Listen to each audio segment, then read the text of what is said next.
If you want to quit Evernote completely, this video will show you the fastest and safest way to do it on Windows. A lot of people think closing the window means the app is fully shut down, but with Evernote, that is not always the case.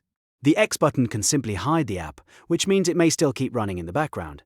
So if you want Evernote to stop fully, you need to use the built-in quit option instead. If this tutorial helps you out, please hit the like button and subscribe for more quick software guides just like this.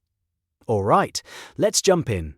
First, open the Evernote desktop app on your Windows computer. Once the app is open, look to the top left corner of the window. You should see the File menu there. Click File to open the drop-down menu. In that menu, look for the option that says Quit Evernote. This is the important step because it fully exits the application instead of just minimizing it or hiding it from view. Go ahead and click Quit Evernote. After you do that, the app should close completely and stop running in the background.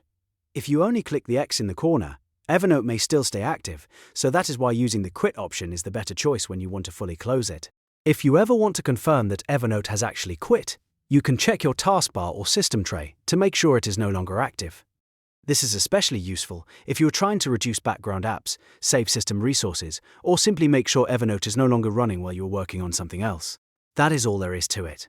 To quit Evernote on Windows, open the app, click File, and choose Quit Evernote. It is a quick step, but it makes a big difference if you want the program fully closed instead of running in the background. If this video was helpful, don't forget to like the video, subscribe to the channel, and turn on notifications for more easy tech tutorials.